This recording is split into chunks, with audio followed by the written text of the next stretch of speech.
Welcome to Pod Crawlers. I'm Eric. And I'm Kelly. We got a lot in store for this here episode.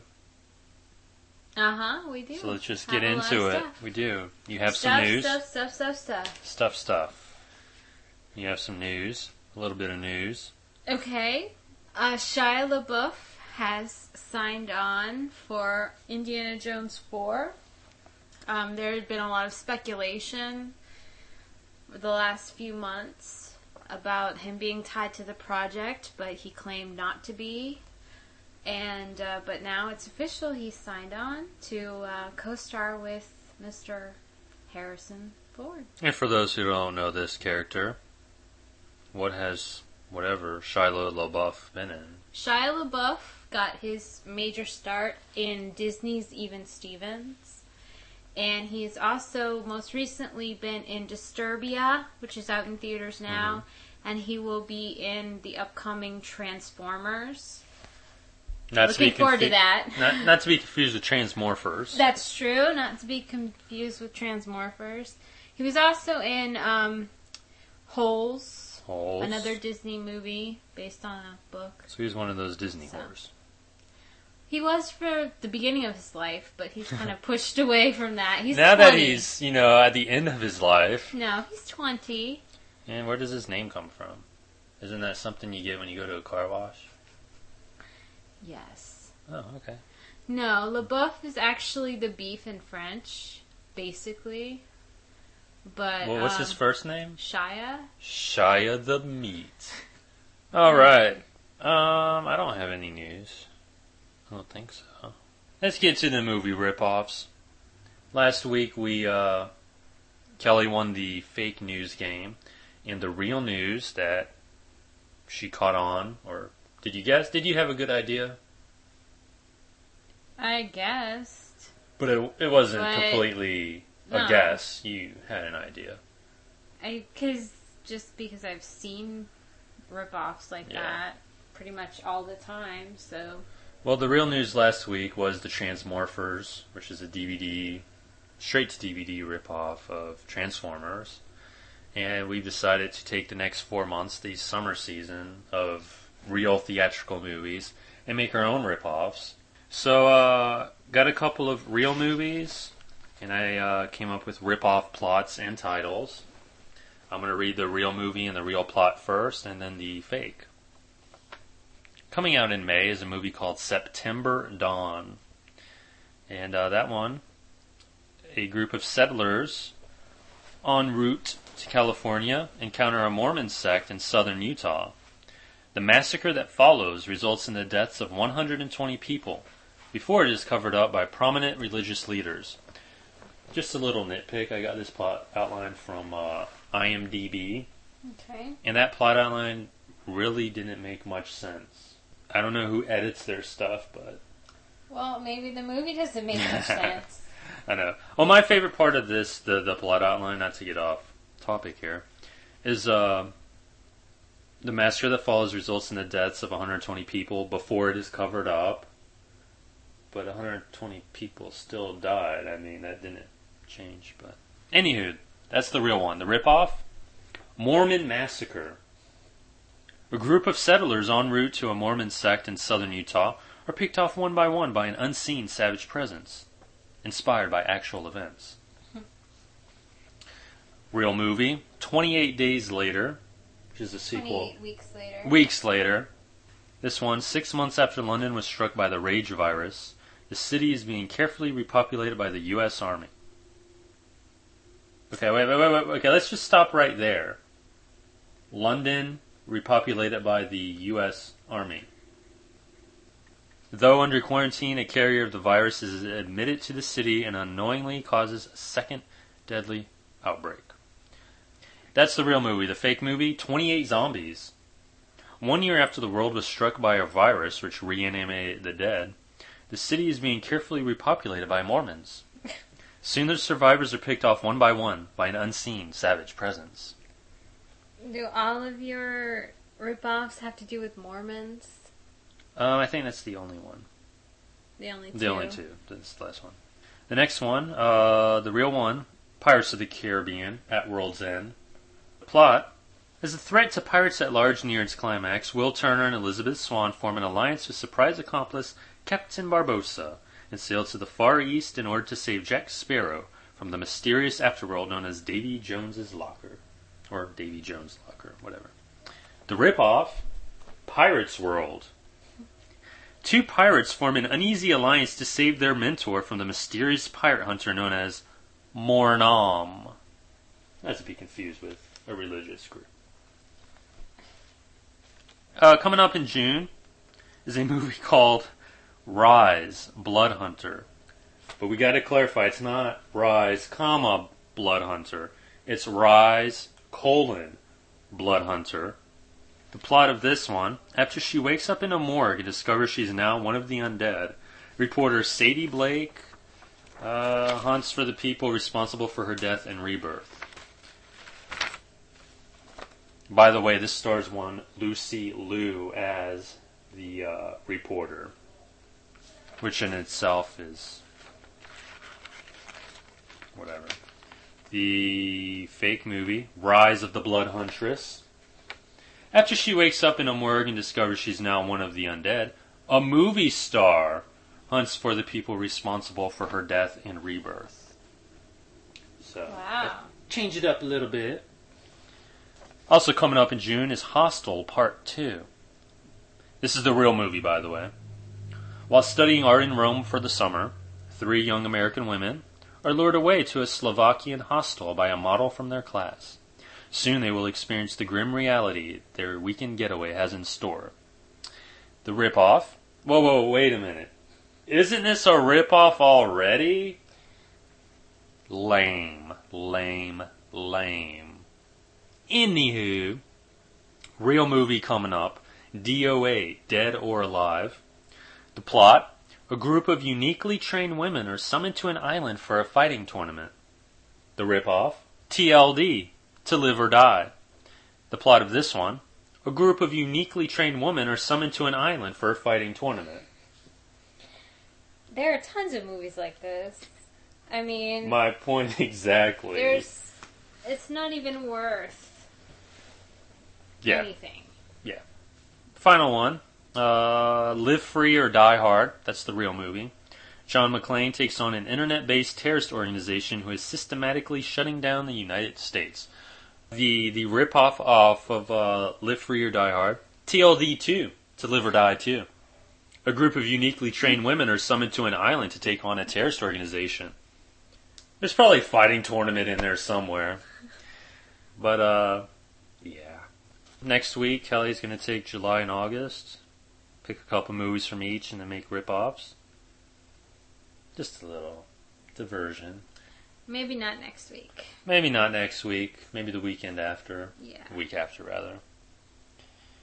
I want to remind everyone, our email account is working. It's podcrawlers@gmail.com. Moving on. We've got Metropolis. Duke Red plans to rule the world from Ziggurat, a giant tower. A new robot is being developed by his henchman, Dr. Lawton, to control all the machines in the world from the Ziggurat. A detective and his nephew, Kenichi, arrive in Metropolis in pursuit of Dr. Lawton for previous crimes. When they catch up to the Mad Doctor, the Duke's jealous adopted son Rock attacks Lawton's hidden lab to destroy the new robot that he was creating. And just to butt in here, the new robot that he's creating is I don't know how to say, like a facsimile of the Duke's, I guess, what was she, a sister or daughter that had died? Someone from the Duke's past. Mm-hmm. And that's why Rock was jealous. Basically. Yeah. And amidst the carnage, Kenichi and the new robot, I can't say robot for some reason, built by Lawton, her name is Tima, by the way, flee into the city's subterranean slums. Now, picture, to a certain extent, District B13, only on a much larger scale, with the all different sections of the city. Yeah, imagine if District B13 had lower levels like District B14, 15. And if it was overrun by robots. Yeah. Overrun by robots, and there's just... You can't really just, make a short review of this because there's so much that goes on in it. Mm-hmm. Like, there's the robot revolution, or not necessarily the robots, but the people who live in the slums beneath Metropolis. Their revolution, then you've got this thing with Rock and Tima. Then you've got the thing with the Duke trying to retrieve Tima. You've got Kenichi and Tima, their thing. It's just, there's a lot that goes on in this movie. I will say this, though. The animation in the movie is just beautiful. It's wonderful. It's probably some of the best animation of the Japanese anime. I'm going to go out on a limb and say, while not better than what I think is the best anime movie, Akira, I think the animation is better. Yeah. Yeah, but Akira was made so long ago. If it were to be redone, right, a little bit more modern, right, then it would probably have better animation. Right. But yeah, it's beautiful. I mean, just sitting there and watching it and seeing the way Tima is portrayed throughout the movie. Right. Seeing the wind that blows through her hair and the sunlight and everything. It's just, they did the detail really intricately. Oh, yeah. And it definitely adds to the plot. Yeah, it's a character because it's done so well. And in other animated movies, Japanese or American, it just seems that the movie's animated just, to be animated. But here, the animation is a character. And, exactly. And it could definitely not be made live action for below $1 billion. It's awesome. I mean, since there is so much going on, kind of a downfall is you have to pay attention. You can't just, be doing something else while you're watching it, or you can't zone out for 10 or 15 minutes because you're going to miss a big like you and I during this podcast. We zone out sometimes. Yeah. Even when I talk, I zone out. Yeah, and although there is a lot that does go on, it's pretty straightforward if you do pay attention. Mm-hmm. There's really no deep symbolism or a heavy message other than be nice, as usual, in these type of movies. It moves along pretty fast. It's fairly fast-paced. It's about an hour and 40 minutes, hour and 45 minutes maybe. Something like that, yeah. But it does go by pretty fast. I actually wish it was just a tad bit longer, because it just seems in parts just too fast, Rushed, Nothing is built up properly. Mm-hmm. With that said, I found that the movie reminded me of video game cutscenes. Like, you would play a video game, and after stage 1 or whatever, there'd be, a couple minutes of exposition or something, plot development. It just seemed like this whole movie was cutscene after cutscene. Like, we were supposed to play a game between each scene. And that kind of took me out of the experience of the movie.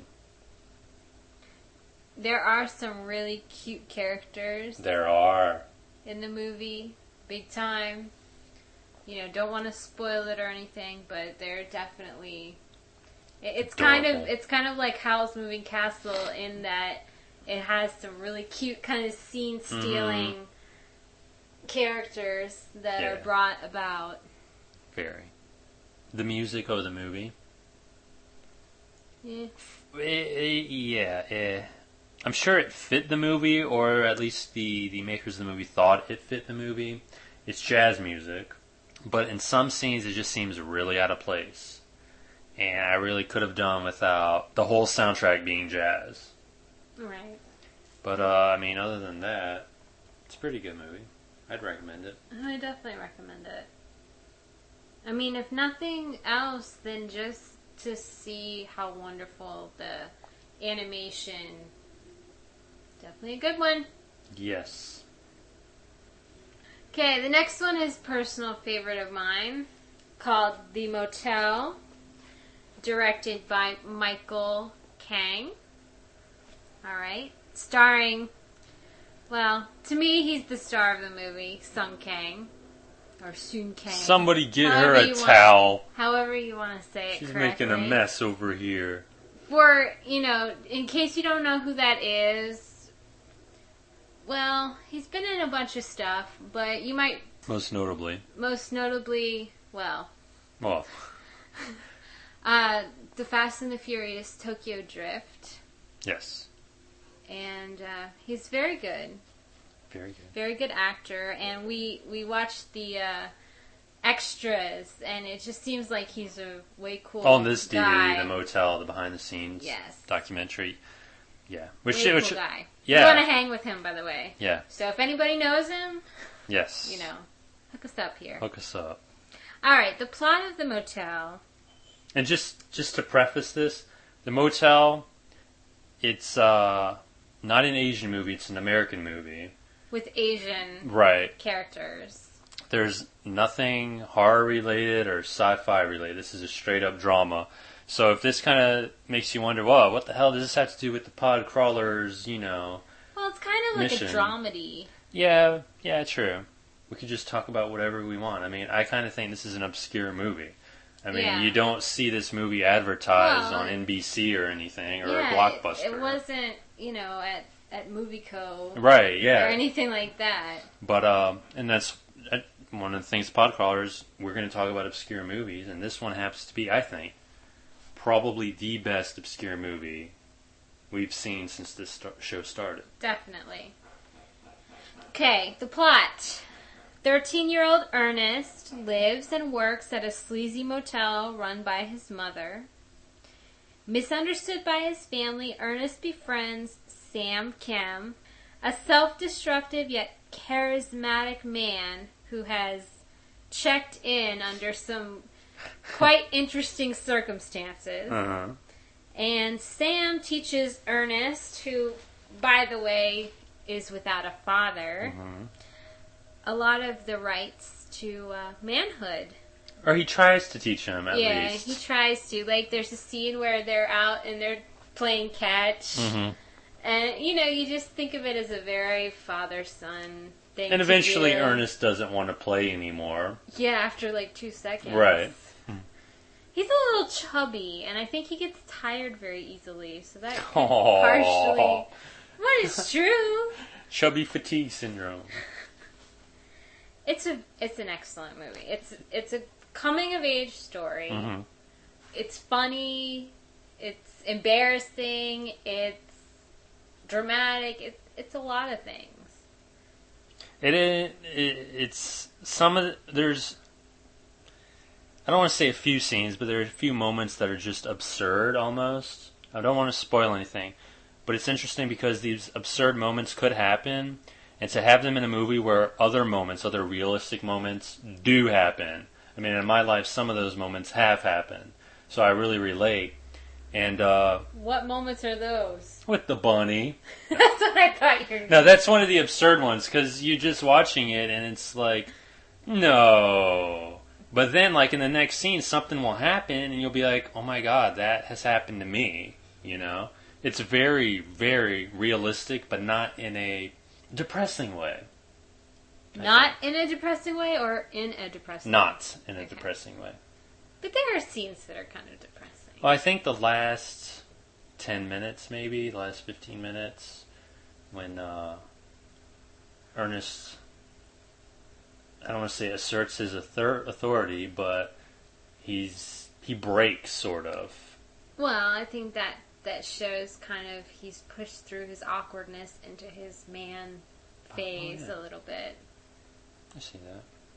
You know, Nice. he does take authority, and that's part, I think, of what Sam was trying to teach him all along. You make a good point. I didn't even think about that. So,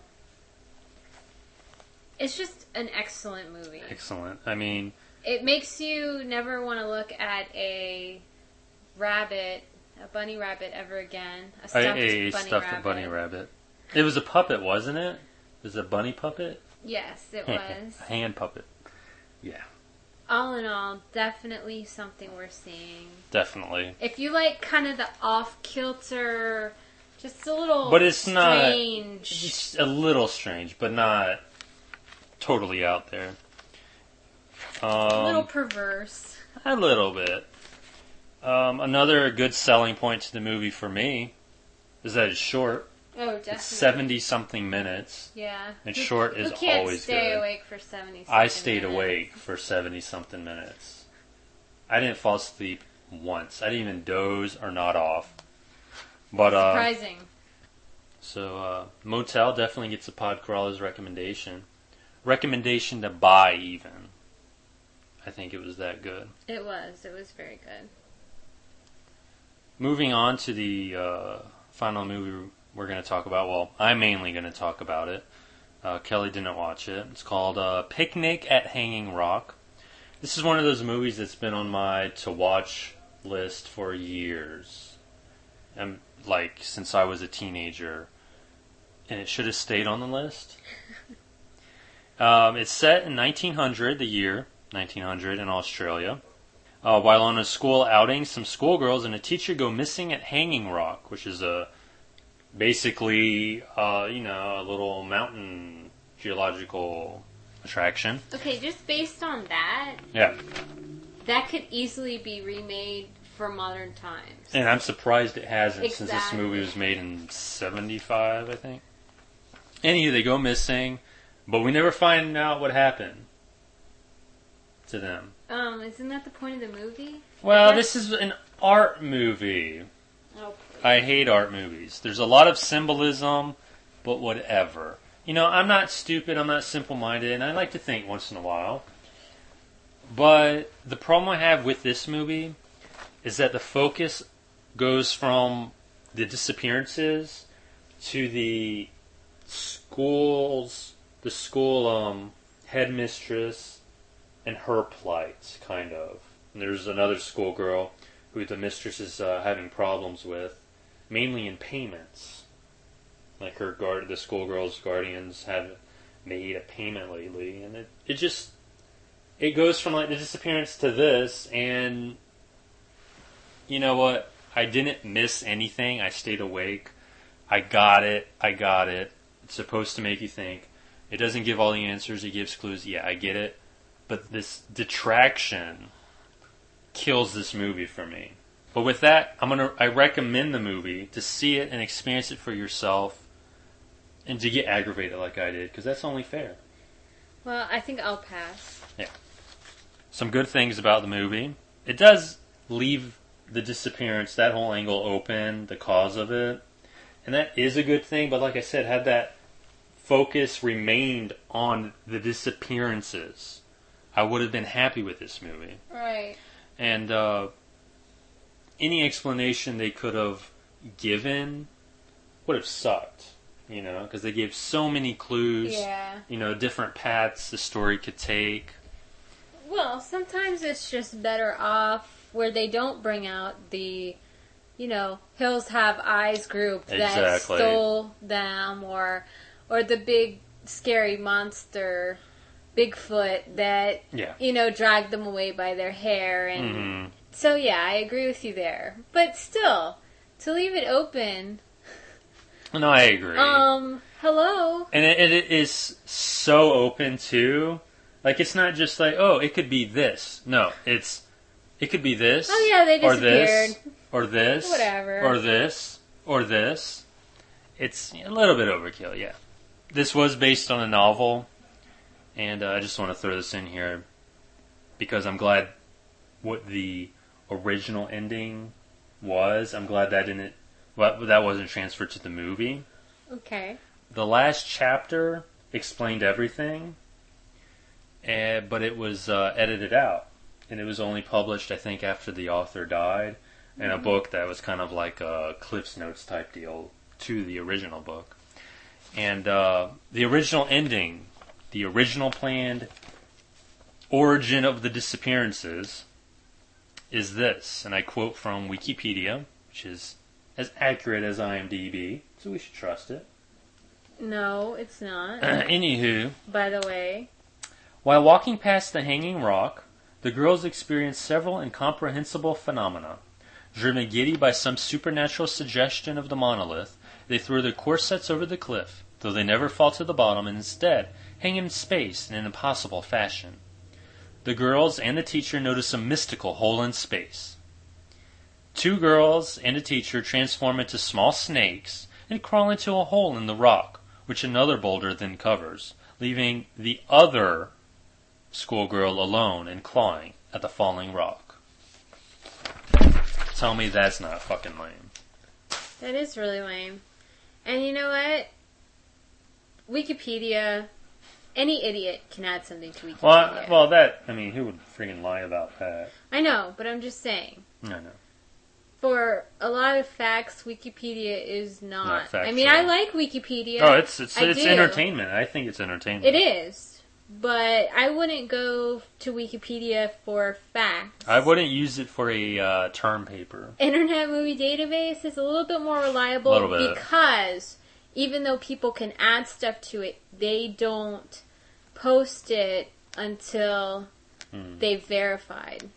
Because I've changed stuff in movies that I know really well, and they won't add it unless they say that to you, even when you suggest it. Anywho, Picnic at Hanging Rock, I do recommend it, but only if you can find it at your local library or for free. Watch it. It's kind of long, I'm not but so sure they're going to be able to find it at their That's local true. library. it is kind of an obscure movie, even though it's a proud addition to the Criterion Collection. Yeah, anything could be Criterion. Criterion. Fuck that. Anywho, definitely Metropolis and the Motel, definite Podcrawlers recommendations. The Motel more so. That's I feel like all we're doing is watching movies that begin with M. Because Millennium Actress. Even though it doesn't start with M, Princess Mononoke. Oh, yeah. You know, it's a consistent M thing. M. And it's not on purpose. It just No, happens it's to be how we what's watch going them and how on. we, yeah. Exactly.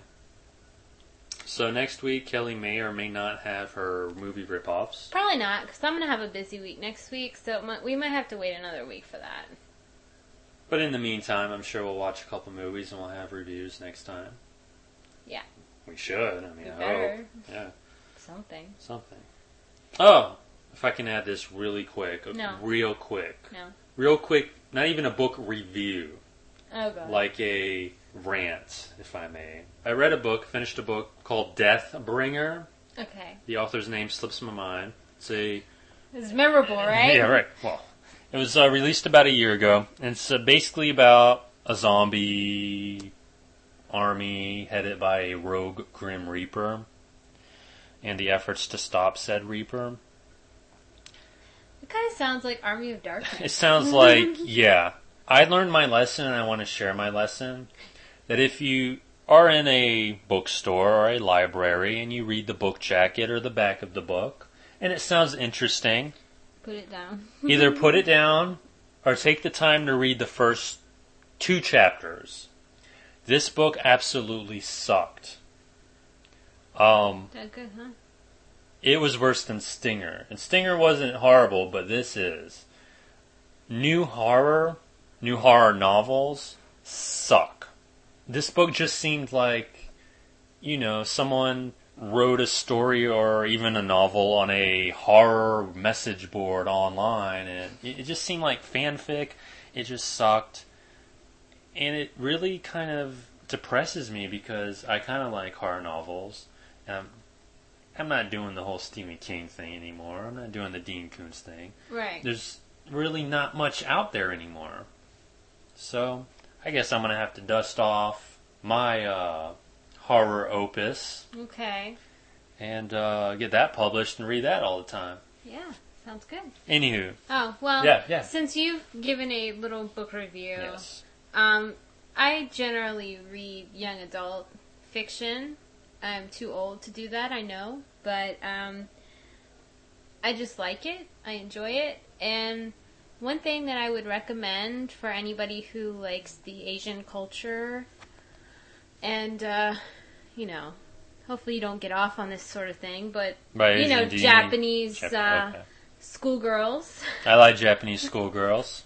Tokyo Pop book, it's kind of like a manga because it's small. But it's called Chainmail Addicted to You. Now, I've looked online to see if this is supposed to be a series, because it seems like Chainmail's the major title, and then Addicted to You might be, a subtitle. But I really didn't get much information about it at all. But I definitely recommend it. It's not horror, but it's kind of interesting. It's definitely suspenseful. And I could barely put it down when I was reading it. I definitely recommend it. Cool. I don't remember the author, but it is put out by Tokyo Pop. Okay. Excellent. All right.